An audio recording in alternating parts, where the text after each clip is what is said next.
Welcome back. It is 1576. In the last one, we had Damaris trying to get Celestria out of the house. Damaris also using a potion to get pregnant. She's going to have a baby this year. The kids making friends. The toddlers finishing their toddler skills. We're in good shape here. So this year, I could probably hide this.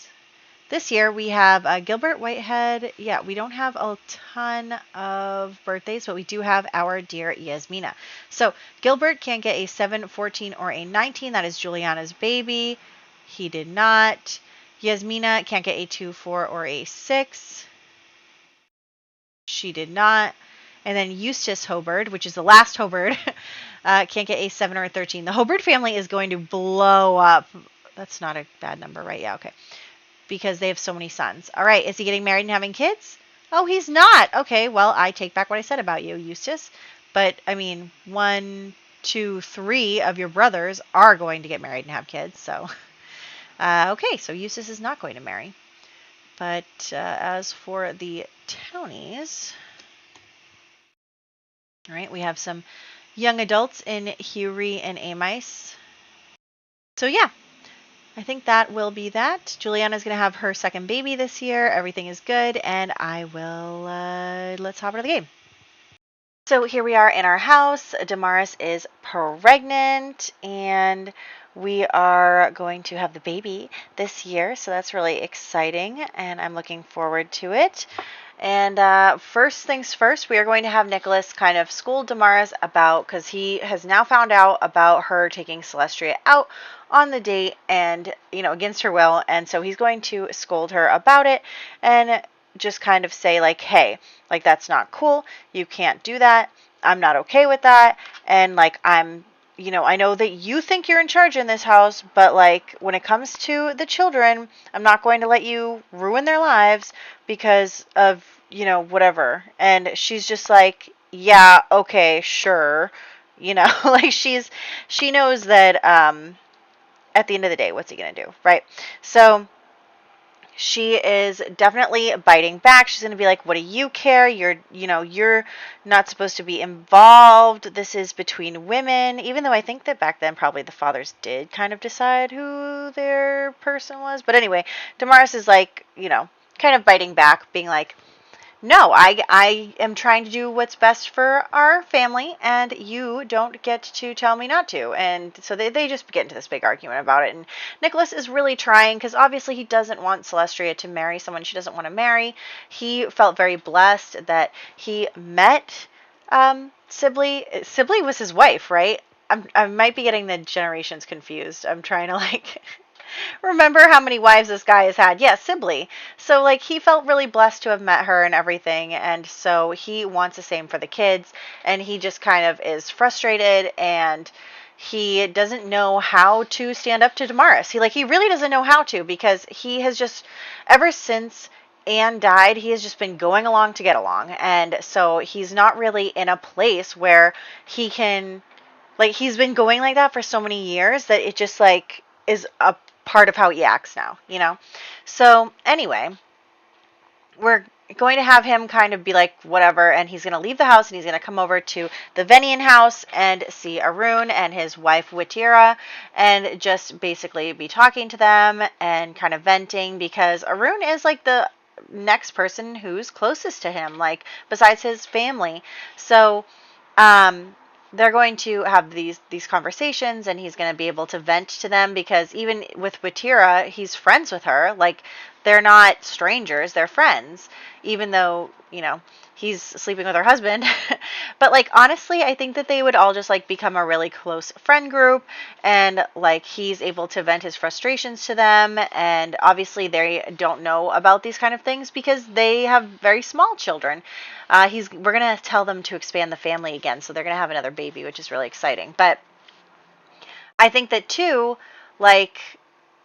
I just feel like Nicholas is going to, become part of their family in a way. And so he's also going to become woohoo partners with Witira.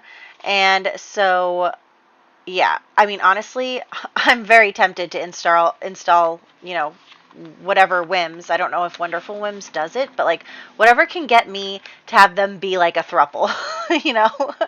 I really do. I'm getting those vibes like that, you know, this couple is just like taking him in, even though he's older than both of them, but like, you know, I just feel like they all are really good friends and like really chill and compatible in that way. So, anyway, he has his friends to go to. And Arun is a romantic partner of his. Watira isn't, but maybe she could be one day. Who knows? But right now they're just having a good time. They're just friends.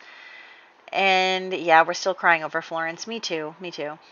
So we're also crying over the broken doll house. I bet you that was Damaris who did that. Not gonna lie. So yeah, I think Celestria is happy that Nicholas stood up for her, but she's not really convinced that that changes anything. And we are having the baby.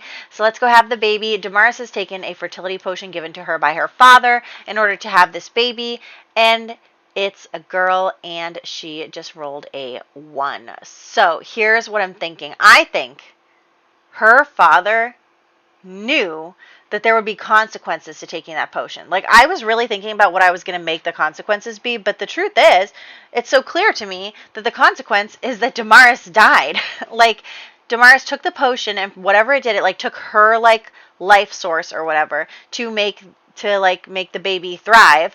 And then, oh my gosh, yeah. So, oh, and then Madison is having her baby as well. Madison, Brigg, and Hughie are having their baby. But like, yeah. So here's what I'm thinking. We don't need to roll for them. I forgot, but we don't need to roll for them because they're not on our spreadsheet. But yeah, so I was thinking that her father must have known that there would be consequences like that.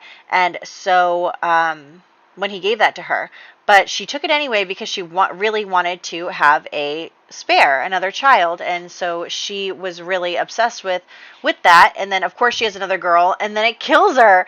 So I kind of love that that happened. Oh, she just disappeared too. Grimm was like, "You're not pleading. Get out of here." But like, oh my gosh, this guy with his 3 wives. Oh my goodness. And yeah, so it's really, oh my gosh, it's something, isn't it? Oh my gosh, and he's on fire. Get out of the fire. I forgot that happened. He caught on fire briefly. But yeah, so basically, I kind of love that that's what happened. She had a girl, and not only did she have a girl, but the potion killed her. So I think that that is really a fun coincidence that that happened. And honestly, this household is probably better off without her. Not to be mean or anything, but she was awful. And maybe, you know, they can start building back up their relationships and fix some things now that Damaris is gone. But also keep in mind, we still only have one boy. We still only have one. And honestly, Nicholas's birthday is coming up in a couple of years. When is his birthday? His birthday, well, I guess it's in 1, 2, 3, 4. Okay, well, still in 5 years. But anyway, Nicholas is getting older. Like, I really don't think he's going to marry again. You'll have to let me know what you think, but I just don't think that he's going to marry again. He's had 3 wives. He loved the first one. He liked the second one, and he just hated the third one. So I think that it's probably for the best that he does not marry again. I think that that just means that we're going to have to be extra careful with like Genevieve, and when we decide to marry her off and stuff, we're going to need to consider that it's a possibility that we would end up in her household. So we need to kind of pay closer attention to that as it happens. So anyway, we are going to continue on here, having the kids be friendly with each other and playing games with each other and everything.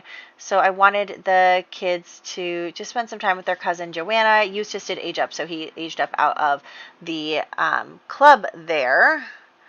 And then I do think that like Gwen and Joanna are very close to each other. So I think that probably Genevieve is feeling a little left out when the other two are really talking about like music and all this stuff, and she feels a little bit left out despite, you know, the twins being best friends and everything. And so I do think that there's just a small part of her that feels like the other 2 girls get along better. So yeah, anyway, I'm gonna have Celestria come down here and laugh at Damaris's grave, so I think that that's funny. But anyway, So yeah, the kids are just having a good time together. We're doing our toddler skills. The next baby is being born, and did you see that? We just rolled a 1 again. So Juliana just had her second child, which is her last baby roll. So I guess it's not the worst thing in the world that she died on her last baby roll. But like Juliana, like I don't know. I really thought we were gonna play more with her. Like her and Anchor didn't seem to be so in love, and then I was like, oh my gosh, and then Huey, her old fiance, got married, and I was like, ooh, what can we do with that? Like maybe we could have her and Huey have an affair or like whatever, but nope, she died. She died giving birth to her second baby. So that happened. Anyway, it is also now little Yasmina's birthday. She's becoming a child. Is that slice of birthday cake on fire? You guys saw that, right? I think the problem is there's a ghost there that we can't see. I think it's Florence. But yeah, so she is rolling as outgoing. So there she is. And yeah, I think that Genevieve is, feeling a little jealous, and she just kind of, I think that Gwendolyn knows. And so that's why she was really trying to include her in the card games and stuff. So she's really trying to bring her in and make sure that she felt like she was having fun with everybody. So there's that. And then here is our daughter, our Yasmina, our oldest child of Damaris. So here she is. She does remind me of her mom a bit. I don't know what part of her face it is, but like not she's looks different, but some part, maybe it's her nose or something, like some part of her eyes really looks like her mom.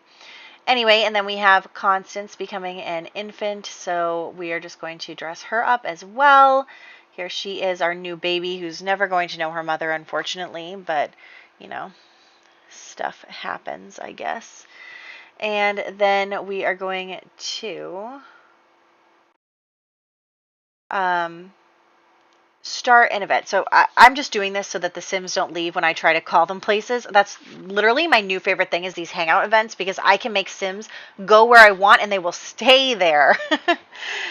So unfortunately she's disappeared, but she's there. She's there even though you can't see her, because for some reason Sims disappear in my game.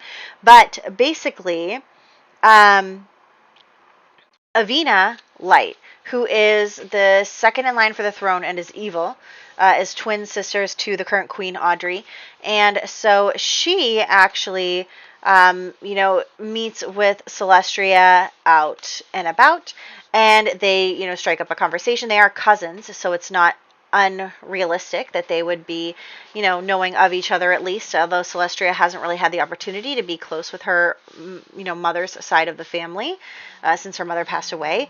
But yeah, she's right there. You can't see her, but she's there. And so they're having this conversation, and basically Avina is telling Celestria, like, hey, I heard that you were having a hard time. I heard that you were worried about marriage, and that, your stepmother was causing problems for you, and that, like, you were worried that you were just going to get married off to some old guy. And Celestria is like, yeah, I would. That's exactly what happened, and I'm worried. I mean, my stepmother is dead now, but I'm still concerned because my father doesn't really stick up for me. And, that guy could say that he has a deal with my parents and I can't do anything about it. And so Avina is going on and talking about how, well, like, you're technically a princess. Your grandfather was the king. And so also, look who's pregnant. Neighborhood stories, yes, with Vlad. Okay. Anyway, so where was I? So Avina basically tells Celestria, like, I can help you. I can help you get, out of that situation. We can use the royal family and the fact that you're a princess to handle that. And so, if you could just do a couple things for me, then I could do something for you. And so Celestria does agree to that because she doesn't feel like Nicholas is going to stick up for her, and she's scared, and so she's going to trust Avina, who we know is evil and should not be trusted. But that's what's going to happen. Anyway, so one of these townies, whose name I forget, to be completely honest with you, and I can't even read that from here, but she got pregnant with Vlad the Fifth's child. So I think that that's really cool, and I think that'll be really interesting. She's pregnant with twins, so yeah, I think that that'll be fun, and we can definitely get her married to him. They'll now live on our estate because Vlad has lived here since his wife passed. But yeah, so um, they got married. Nice. I like that Neighborhood Stories is doing this. Anyway, so we are going to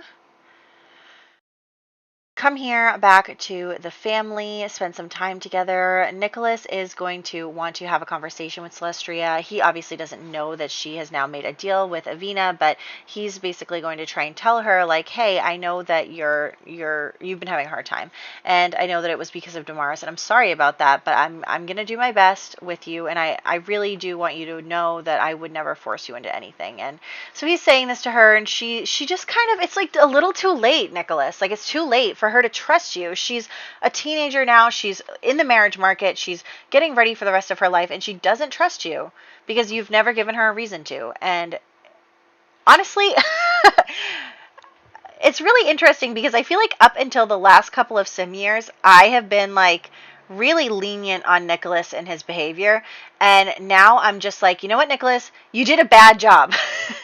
You did a bad job as a father, and your kids don't trust you. Your kids do not trust you now. So it's just, you know, I think if I met Nicholas in real life, I wouldn't like him. But I don't think he's not like outright evil. He's just weak, like he's just like, what's the word I'm looking for? Like, he just let everything else be decided for him, and he never stuck up for anything that was important. Spineless, maybe? I don't know. Anyway, Nicholas, it's too late to do better. I mean, it's not, but it is. Like, it's too late for Celestria to trust you. Now, your other children, they're still young. They could be persuaded, I think. But anyway, so we are going to do birthdays next. So let's talk a little bit about that. We did have that one marriage, but we also have Gilbert Whitehead becoming a toddler. We have Yasmina Larkin becoming a child, Eustace Hobard becoming a teenager, Hughie Brigg becoming a young adult, even though apparently according to the game he's been a young adult for like a week now. Amyce Brigg also becoming a young adult, Constance Larkin becoming an infant, Clarice Brigg becoming an infant, Damaris Larkin passing away, Juliana Whitehead passing away, Mary Whitehead being born and becoming an infant. This is her here. And not only that, but Mary is indeed a vampire. So that's our first vampire baby. The other kids were not vampires. And then in the Venian household, after we told them to expand the family, they must have adopted because she wasn't pregnant. But we now have Zachariah Venian, who is an infant in the household. So there you go. That is everyone. And yeah, I'm really loving that Neighborhood Stories is kind of moving Sims around and making things happen. And I have to remember not to have Neighborhood Stories on for households that my Sims are in, so I have to remember that. But yeah, I'm having a good time. I hope you are too. Next year, let's see what's on the docket for next year. Constance Larkin is having her birthday, and then also we have Lavinia Crookshank, who is our cousin there. So those two kids will be aging up next year in our spreadsheet. So I hope you guys are excited. We're getting pretty good through the decade. I'm feeling good about it, and I'm having a lot of fun, and we're going to continue to make drama happen. So I hope you're excited too, and I will catch you in the next one.